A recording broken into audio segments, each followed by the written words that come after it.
Hey guys, you're back. And we're back. Exactly. Here's an amazing fact for you. Did you know that your sense of smell is more than 10,000 times more powerful than any of your other senses? It's amazing. And not only that, when you remember something connected with smell, it's you instantaneously.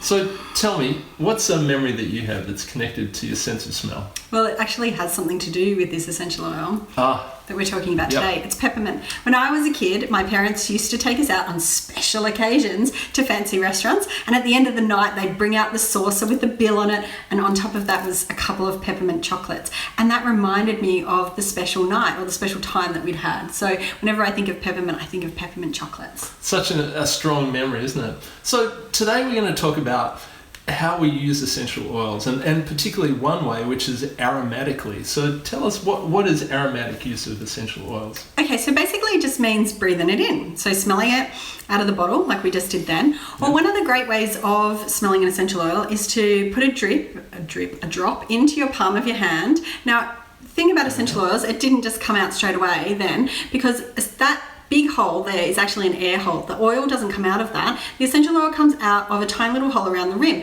So if it isn't coming out as fast as what you want, just roll the bottle around in your hand and you'll find that the little hole will go to the bottom and drip the oil out. So after you've done that, energize the oil 3 times around in the palms of your hands, cup them away from your nose so the fumes don't go in your eyes, particularly if it's peppermint, and breathe it in deep down into your lungs.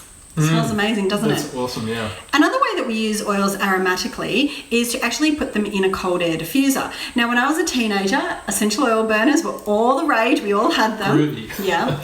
But the thing is, we were literally boiling the oils, and all of the constituents of the essential oil were flashing off at different rates. And so therefore we were breathing them in at different times, and we weren't getting the full benefits of that beautiful plant. Okay, so cold air diffusion is the way to go, so we get all the benefits. Yeah, keeping those oils below a certain heat. All I can smell is peppermint. So what do we use peppermint for? How do we use it? Okay, so peppermint is amazing for pepping me up. So I use it at like 3 o'clock in the afternoon, or if I'm going along a drive, anything to pep me up.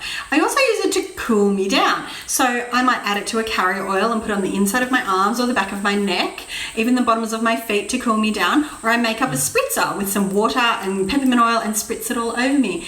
It's great for your feet. That's why a lot of foot care products contain peppermint oil, because it overcomes that stinky odor. What are you saying about my feet? So you can pop some in the water and give yourself a foot spa, make up a peppermint scrub for your feet, that kind of thing. The thing about peppermint oil is, though, we don't use it on babies and toddlers, especially under 2s.